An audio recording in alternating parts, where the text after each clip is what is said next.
Éducation sur Sine TV. Santé sur Sine TV. L'actualité sur Sine TV. Politique sur Sine TV. Sport sur Sine TV. Religion sur Sine TV. Culture sur Sine TV. Seen ay xibaar ci Sine TV.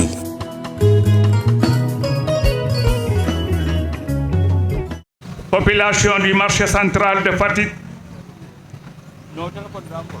occupant de la place Léopold Sédar Senghor de Fatick. Je veux citer la Ligue des jeux de dames. Je veux également citer les pratiquants des jeux de cartes. Je veux citer les pratiquants de belote. Je veux citer les pratiquants de Scrabble. Et pour finir, la Ligue régionale de pétanque de Fatick. ñu ngi leen di nuyu di leen di dalal ci seen wàccuwaay yéen délégation bi nga xam ne moom la le ministre d'État le docteur Cheikh Kanté président du conseil départemental nga xam ne yàlla ñu ko tànnat ci biir tànneef teg ko ci boppu département bi mu nekk la satisfaction de toutes les populations de la région de Fatick. yéen délégation bi nga xam ne yéen a ñëw fii ci turu docteur Cheikh Kanté ñu ngi leen di xamal ne fii ngeen ñëw tey Cheikh Kanté du fi gan place bu mu miin la place bu mu xam la place bu mu fonk la lii nekkul njëlbeen Cheikh Kanté ñëw na fii ci weeru koor yëkkati enveloppe 1 million teg ko ci loxo population yi ci suukaru koor man mii la ko teg ci sama loxo sasuñu nag nañu fexe ba yaatal ko ba population bi yëpp jot ci alhamdulilah rabbil alamin nam ko buggee woon noonu lañ ko defee bi mu laata dem mu ne place bii nga xam ne ñëpp a fi yëngu di fi wettaliku muy Scrabble muy pétanque muy belote muy jeu de dame jeu de carte ak damier dama leen di may 5 tournois na nga kuréel bu ci nekk na ma defal devis ngeen yónnee ma ko ma def fi 5 trophées ngeen jouel ma ko mu nekk 1,310,000 maak Birama bi ak suñu doyen Issa ñoo dem Dakar mu teg ko ci suñu loxo nu loolu ma diggee woon dem leen ngeen defal ma ko ba ñu ñëwee itam kenn ku ci nekk kuréel bu ci nekk la mu laajoon moom lañ ko jox ñu def ko ci anam yu rafet à la satisfaction de toute la population. Donc ma ne fii ngeen ñëw tey place la boo xam ne miin na Cheikh miin na ko xam na Cheikh xam na ko ku xamul Cheikh fii xam na Cheikh ku xamul fii itam Cheikh xam na fii kon nag su ngeen fi ñëwee tey topp si ay tànkam lii nekk mébét boo xam ne mébéti population grand place bi yëpp la ñu dem ba tumaranke ay chaise am na nag loo xam ne foog ñu leeral ko aussi gis ngeen chaise yi nekk nii yëpp dañuy bañ ñu yaakaar ngeen yaakaar ne dañ doon taafantoo ñàkk chaise te am nañ chaise yi dafa am benn donateur boo xam ne Moussa ku ñuy wax Moussa Sagna chaque année dafay parrainer benn tournoi de football ci stade Massène Sène ren jii nag moo def ko yaatal pour discipline yi nga xam ne ñuy yëngatu yëpp ci sport ñoo kenn ku ci nekk gis ci boppam mu def délégation ñëw fii ne alors danaa joxe dama bëgg ñu yaatal tournoi bi boole ci pétanque boole ci Scrabble boole ci jeu de carte boole ci jeu de dame moo luyee bâche bi moo luyee chaise yi yëpp ngeen gis moom ngeen di toogee tey loolu mu leeragum donc place bi dafa demoon ba tuumaranke fu nit toog mu nekk tawat ñu di ko tawat comme ni ko président waxee léegi mu nekk tawat bu yàgg waaye lu jot ak yomb waxtu bii la yàlla waxoon ne ki la war a ñëw te waxtu bii nañu rafet am nañu rafet la rafetlu nañu également waxtu bii moo gën donc ñu leen di gërëm di leen di sant nga waxal ñu Cheikh ne population yi Fatick de en tout cas ñi nga xam ne ñoo nekk ci place bi di fi yëngu am nañ yaakaar ci moom ki nga xam ne moo dog ñaan bi def ñaan bi léegi di Alaaji Maas Ndour nee na li nekk ci xolu nit ñi tey bëggoon na balaa mu doon gën a neex ñu toog ba ne docteur Cheikh Kanté président de la République même ba nga xamee ne moom soldaaru Macky Sall la di bàyyi faalu Macky Sall effacé wu complètement avec désintéressement di ci investir avec désintéressement li ñu gis ci moom ci wàllu taxawaay ci li ñu gis ci moom ci wàllu sacrifice li ñu gis ci moom ci wàllu yëg nit ñi li ñu gis ci moom ci wàllu approche de la population gisuñ ko ci benn leader. kon nag ñu ngi koy jokka njal ñu ngi koy gërëm di ko sant di ko yaakaar place bi nag namm nañ ko nga xamal ko ne lii njëlbeen la ba mu nekkee président départemental bi léegi lii mooy problème salaamaaleykum ni mu defee nii salaamaaleykum foofu la bëgg a defee salaamaaleykum feneen moo tax wax bi du mun a sori dañuy gàttal rek ndax ngeen mun a dem continuer seen mission. in xeɗaaro koy oxu waagna yoq meen oxu waagna yoq meen njofoor ne refna andeer Macky Sall fa Cheikh Kanté yaasam o xaaga lamin Macky refangeeyo a coolel ma doole fa andoona yee wax dëgg an i ndaawa toujours yaam a taaw soom i mbugu yaam kene Kanté fi'idna meen refee pour la première fois a miña fi'an yaasam roog a ci'in kantan fo wod fo yoon o paax oxa nanna nena Macky Sall bo i mbaag o ndaawa kene i ndaawna nqeɗana koy fop jam nqeɗana fop sutura ndiig nene i yaakaarna yaasam roog a xendanin a barke nin a fudin fo barke'u ke wene yoonna fo tige i saajoniino kendumin a yoonan nuuna lene yaasam roog a miñandin. Donc kene ta fina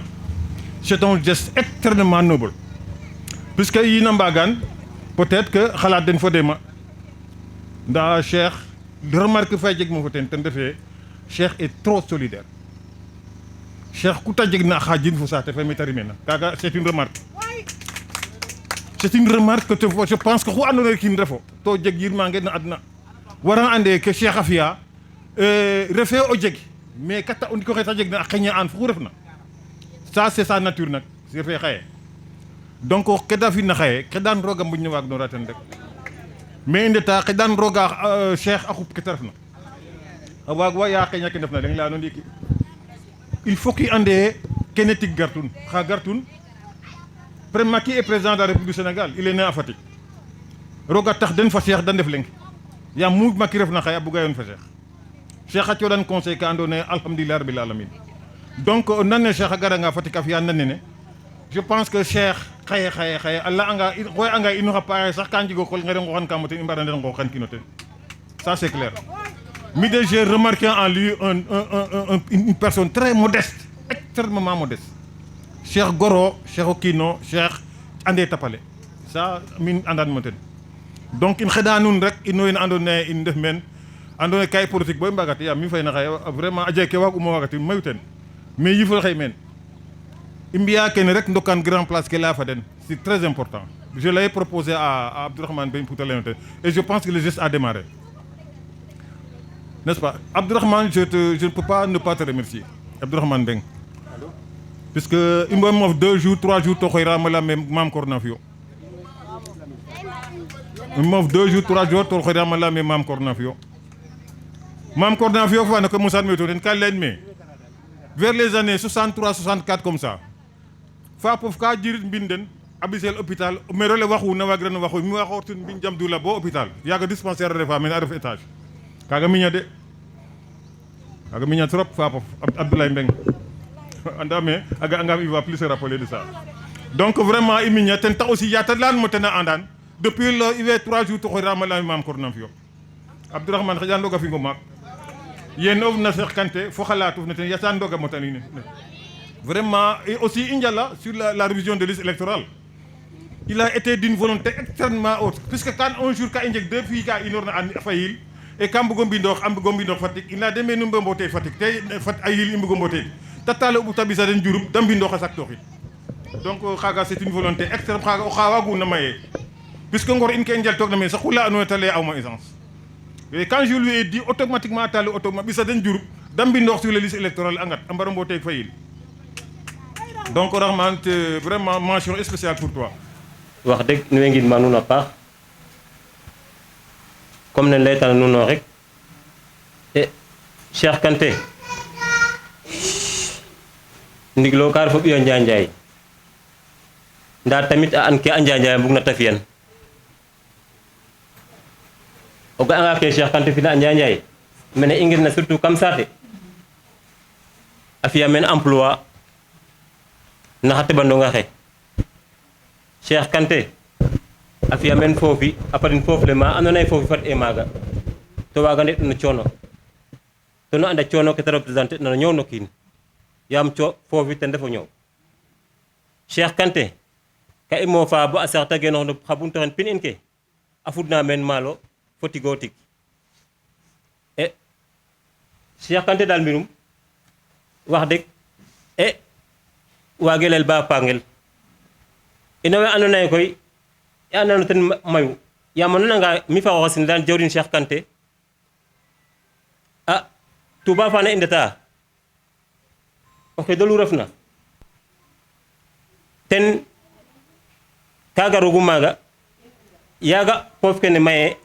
yaaga in way ndala mbin Serigne Cheikh Abi Mbacké ta cooxa in foofi i nqotan mbin Serigne Saliou Cheikh Kanté tamit ka fiyogu a camion ala andoona yee ka sarse kan xoox bo da may ta ɓisidin Touba a gar bo no dal in yaaga i yona fa jawrin Samba xana a reɗa maaga soxna lene Awa Ndaw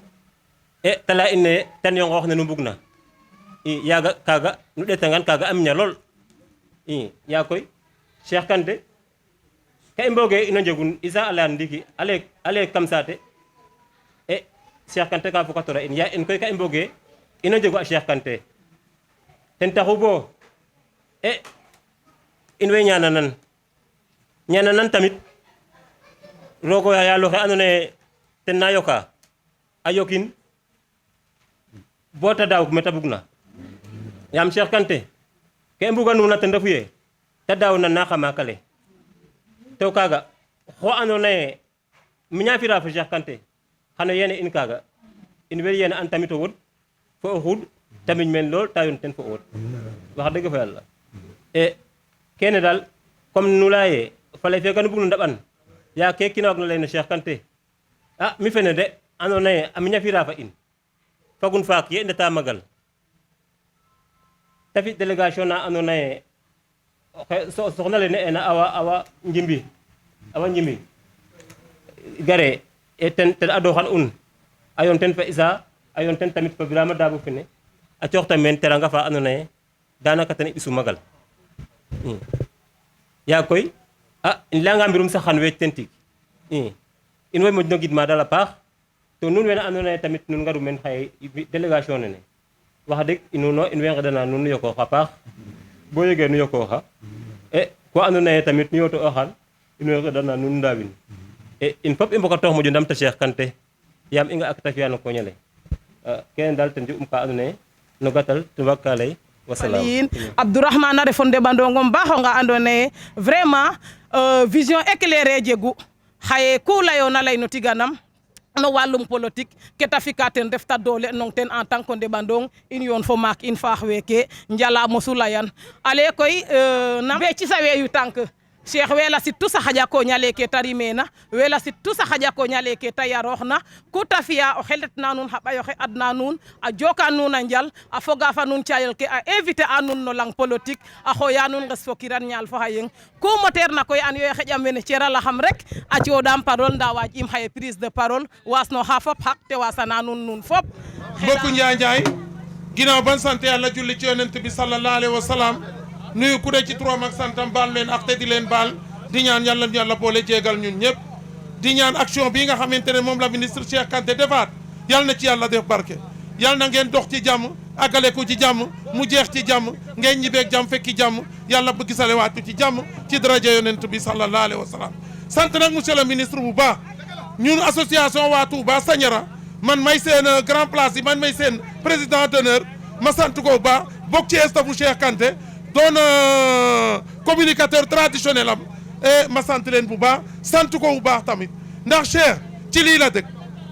dëkk at bu nekk indi na fi matériel wala mu indi fi xaalis jox ko grand place waa Fatick ñëpp ba Fatick daj te ni mu ko defee fii Touba Sandiara noonu la ko defee Fatick ba mu Fatick daj ca weer bale passé rek mosoon na tuuti am grand place yoo xamante ne joxoon na leen ñi nga xamante ne jotuñu woon nag ñoom ñooy soog a jot tey ngeen xam ne Cheikh kon lu mu soxla te bu ñëwee jig ko yal na ko yàlla defal ñun de ñu ngi ci ginnaawam tey ñu ngi ci ginnaawam ëllëg loo xamante soxla na ko bëgg nañ ñu yegg ko buñ ko yeggee lépp lu ci war rek ñun dinañ ko def waaye mënuñ leen a ñàkk a sant tam staff bi nga xam ne ñoo koy doxal lii ndax see bu nee ta Dakar oote ne doxal leen ma lii ñii ñooy staff bi nga xamante ne ñoo koy dox at bu nekk ñoo koy dox toujours fu mu ko soxlaa kon nag yéen tamit yal na gën a indi juboo ci diggante bi li ngeen di liggéey ak Cheikh Kanté yal na ci yàlla def barke fu ngeen bugg a àgg te bu ñëwee jig leen yal na leen ko yàlla defal Cheikh de dañ ko bàyyi ak yàlla rek ndax ci lii rek la def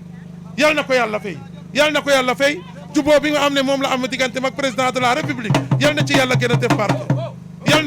a def barke fuñ bugg a àgg te bu ñëwee jig leen yal na leen ko yàlla defal ñun de kontaan nañ ñun waa Touba Sandiara sant nañ ko gërëm nañ ko ñu ngi leen ay ñaanal wér gu yaram ak gudd fan ak mujj bu rafet ngeen wax ministre ne El Hadj Birama Isa wax leen ministre ne sant nañ ko gërëm nañ ko bu néewtoon nag li loxo xaw a jàpp sax man dama doon dugaat ci oto yi ànd ak yéen waaye ngeen xam ne dañ nekk ci nawet rek ndax dem bu def maa fekk ci àll bi biñ may oo wax naa ko Abdourahmane man dama nekkoon ci àll bi tey ci suba nii ci àll balaa jóge waa ñëw kon nag sant leen bu baax a baax waaye balaa muy xëy na yàlla mun na def ñun ñëpp ñu ngi sant waat asalaamaaleykum wa rahmatulah. donc may sant yàlla suñu borom di julli ci nabi Moustapha sallallahu alayhi wa sallam bi ma yàlla mayee fii ci Fatick ma dund ba fekkee teraanga bi. ndax mënoon na fi fekk beneen directeur wala beneen directrice mais comme yàlla may na ma man mu tombe ci man rek sama manoore la ma koy sant yàlla di remercier toutes les autorités de la région de Fatick une belle région Fatick une région riche sur le plan culturel li ma maîtriser man une région boo xam ne ay hommes de valeur ñoo fi nekk ay jàmbaar ñoo fi nekk Fatick li tax ñu naan siin li tax ñu fonk ak respecté séeréer dignité boobu man loolu laa fi fekk moo ma permettre man ma nekk à l'aise ba mën a ànd ak doomu Fatick mën a liggéey ak ñoom moyen ou pas moyen bu jikko bi rafetee rek mën na noo ànd doxal loolu dama koy sante yàlla ma fekk fi ay acteurs culturels yu engagés ay acteurs culturels yu xam li ñuy def yu mën li ñuy def acteurs culturels yoo xam ne doo ànd ak ñoom ba rus acteur culturel nag mat moo tax may wax ay artistes confirmés ñoo fi nekk ma leen di suivre di leen accompagner ci seeni projet ak seeni chantier ñu am une gouverneure jigéen bu nekk ñun ci région bi am ay càmmiñ yu mel ni Cheikh Kanté le ministre Cheikh Kanté mu ñu nekk ak ñun di ñu jàppale xam nañ ne sollicitation yi bëri nañu xam nañ ne urgence yi au niveau de la région de Fatick bëri na ba tax na boo demul ak xel di nga defe ne dañu fàtte sa service wala dañ la négliger mais moi je sais que les autorités de la région à commencer par le chef de l'État man xam naa ne fàttewuñu culture te loolu suñu ministre de la culture le professeur Aliou Sow biñ ko fi nommé léegi yàggul mais def na fi 3 visites fii ci région de Fatick de loolu c'est pas donné te saa bu ñëwee wax ji benn la donc ñun ñi nga xamee ne ñun ñoo fi nekk fii au niveau des centres culturels régionaux man ak samay collègues des autres régions bu ñu toogee ba yu mel ni fekk ñu suñu service ñun dañ ciy sant yàlla ndax nag nit loo muñu rek doog fa du la fa fekk waaw yombul dëkk bi tàng na tout le monde le sait moyens yi demeewul noonu mais dañuy liggéey ak passion parce que lii la ñu xam culture la ñu xam on a passé suñu enfance ak suñu jeunesse yëpp ci culture li ñu dese pour dem retraite sax bëreetul mais dañu bëgg li ñuy def laajuñu poste ñun ndaw ñu ci ginnaaw benn politicien mais ku ñëw nag ànd ak ñun ñu ànd ak yow liggéey parce que ay technocrates lañu lii la ñu xam nous sommes des techniciens de la culture nous sommes des fonctionnaires de l'État du Sénégal état boo xam ne nag dañ ko war a servir yàlla def man ma nekk doomu fonctionnaire bu góor doomu fonctionnaire bu jigéen surtout fonctionnaire donc man ci maam ba léegi fonctionnaire laa kon ñun fuñ ñu yóbbu rek dañuy liggéey liggéey rek lañu xam ba retraite jot ñu dem ñeneen ñëw remplacer donc lii bu ñëwee tey ngeen def seen délégation bu am solo ndax mënoon ngeen yónni chauffeur bi rek mu ñëw déposer ko na wax dëgg fa yàlla su boobaa tamit dinañ ko réceptionner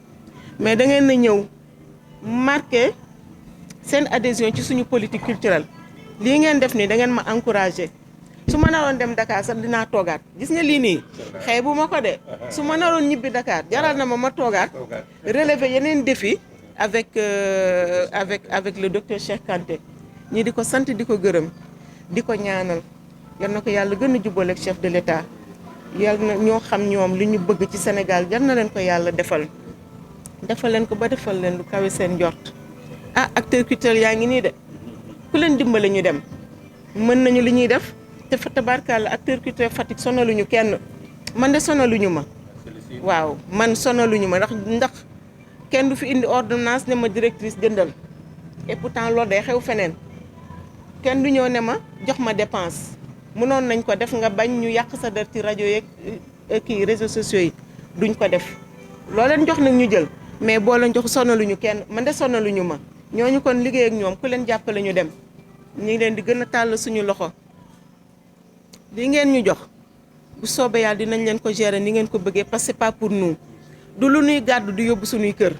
parce que fa tabarkalla macha allah yàlla wàccuñu lu lenn lu ñuy jóge ci centre culturel di dem suñuy kër du ma ko permettre sama bopp te du ma ko permettre sama benn collaborateur waaw du ma ko permettre sama benn collaborateur mais nag ku njaboot di nga njaboot ba njabooti ku dëng di nga am parmi ton équipe ñoo xam ne lu ñu gis randal loolu c'est des choses qui arrivent c'est des accidents mais du loo xam ne ñun dañ koy accepter dans ce service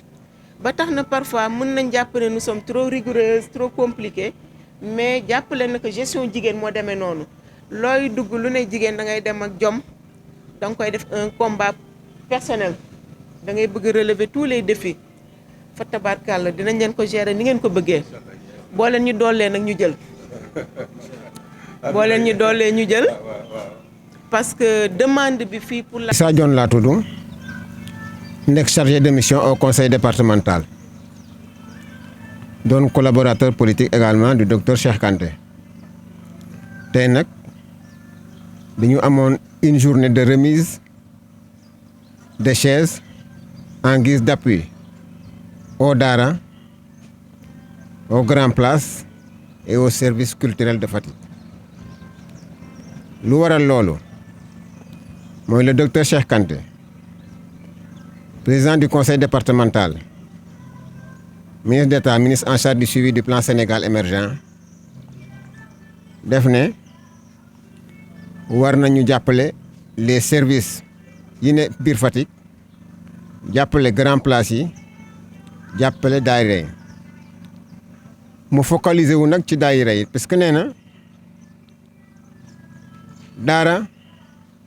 dañ doon lal ci suuf di jàng àddina di dox ba mu ne war nañu mun a moderniser daara yi mu ne kon léegi war nañu changer méthode bi mooy lan ñu jóge ci suuf di jàng ci ay chaises moo waraloon mu génne un lot de 500 chaises depuis ce matin moom la ñuy distribuer pour les populations de Fatick pour ñu def ko aussi en bon usage bu ñu jógee ci loolu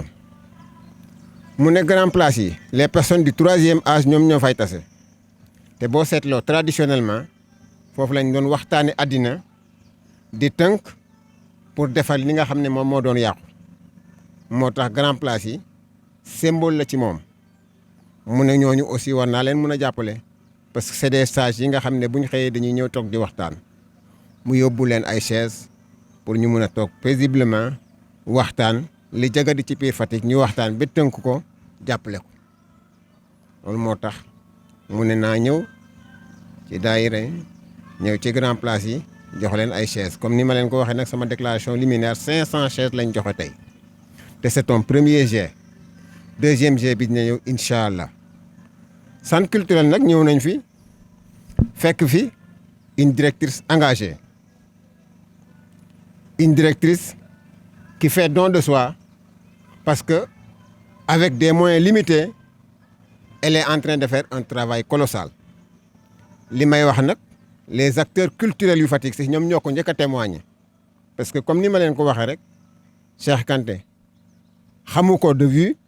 mais jëfam yegg si na ba ci Cheikh Kanté ba mu xam ne kii ku ko jàppale mu dem moo tax aussi ñu ne ci 500 chaises yooyu nañ ci defal ke 200 pour ñëw ci centre culturel bi jàppale leen ko di ñaan yàlla nag chaises yi ñu def ko ni mu ko waree ba lépp loo xam ne séntu nañ ko ci yàlla def ko c'est pour moi l'occasion aussi de demander à tout un chacun de prier pour le Sénégal Sénégal ñun ñëpp ñoo ko bokk Sénégal bu yàqoo ñun la yàqool bu baaxee ñun ñëpp lay baaxal le président de la République nag nitu jàmm la bëgg j'invite tout le monde derrière le docteur Cheikh Kanté ñu jàppale le président de la République pour que les échéances futures ñu mun ci am ndam suñu ndam mooy ndamu président bi mooy ndamu Sénégal yëpp parce que say xam nañ ne le président Macky Sall nitu jàmm la bëgg son PSE là qu'il tient comme la prunelle de ses yeux dañu bëgg ñu jàppale ko te ki nga xam ne moom moo ko yuutu mu mun a yóbbu le PSE à l'horizon 2035 pour sortir le Sénégal de cette zone de pays à revenu intermédiaire pour le faire migrer dans la zone des pays émergents lii la invite bi le président docteur Cheikh Kanté di wax waa Fatick yëpp di wax mbooloo mi yëpp di ñaan ñëpp jàppale ko yàlla ñu yàlla defal jàmm. Voilà, merci beaucoup nos amis de la presse. Je me présente, Abdourahmane Mbengue. Je suis chargé de communication du ministre d'État, Dr Cheikh Kanté, qui est aussi en même temps président du conseil départemental de Fatick. Comme l'a dit mon collègue Issa Dione en version Wolof, effectivement, nous sommes là au nom du ministre d'État, Dr Cheikh Kanté, escalité président du conseil départemental de Fatick. Maintenant, le ministre d'État, Dr Cheikh Kanté, par ailleurs président du conseil départemental de Fatick, affirmant toujours sa volonté d'accompagner, d'assister, voire même d'améliorer les conditions de vie des Fatickois. Ce matin, comme vous venez de le constater, nous sommes à la dernière étape, celle du centre culturel de Fatick, où nous étions accueillis par Madame la directrice, qui est quand même un fonctionnaire exemplaire, qui fait preuve d'engagement, mais qui est animé du désir, en tout cas, qui est animé de bonne foi. Nous l'avons remis à titre symbolique 200 chaises au nom du président du conseil départemental de Fatick.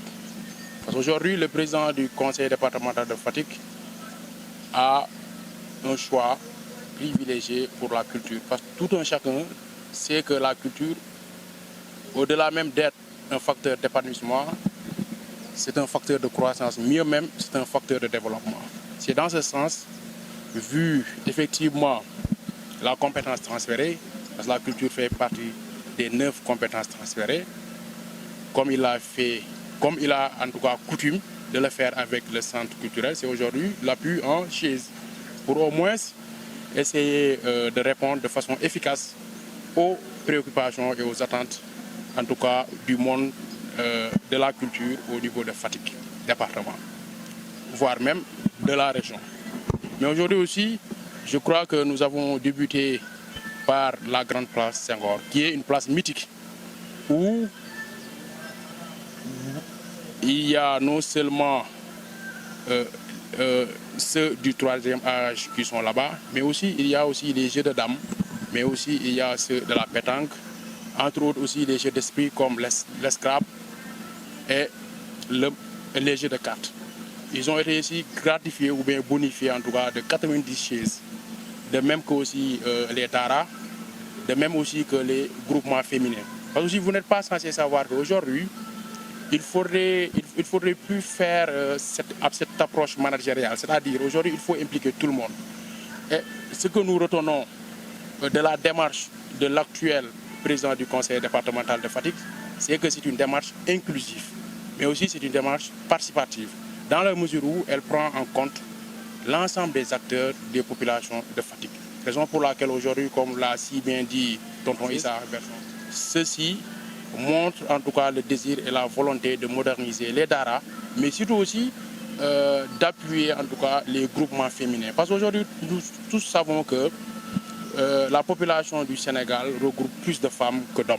Et aujourd'hui, il est clair que les femmes sont beaucoup plus engagées que les hommes. Parce qu'elles prennent des initiatives pertinentes, des initiatives allant dans le sens en tout cas de soutenir le développement socio-économique de Fatick. Et c'est dans cette optique-là, maintenant,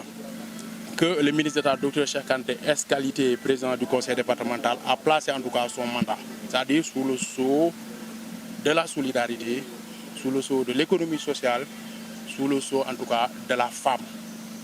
Voilà, parce qu'aujourd'hui, nous en tant que, en tout cas, fils de Fatick, nous savons que c'est une terre où les femmes sont des djambars, pour ne pas dire des Guelwaar ou bien des Linguère. En grosso modo, retenez en tout cas que ceci, ce n'est pas une toute première. Aujourd'hui, c'est vrai, ce sont des chaises. Mais tout le monde sait qu'on ne peut pas rester 2 ou bien 1 mois sans pour autant entendre Cheikh Kanté faire des actions sociales. Et c'est sûr que d'ici la fin de son mandat, il continuera en tout cas de faire des actions sociales. Il continuera d'appuyer les populations de Fatick. Il continuera de se battre nuit et jour pour l'amélioration des conditions de vie et d'existence des populations de Fatick. En quelque sorte, c'était les quelques mots que je voulais partager avec mes amis de la presse et mention spéciale aussi à vous. Éducation sur Sine TV, santé sur Sine TV, l'actualité sur Sine TV, politique sur Sine TV, sport sur Sine TV, religion sur Sine TV, culture sur Sine TV. Seen ay xibaar ci Sine TV.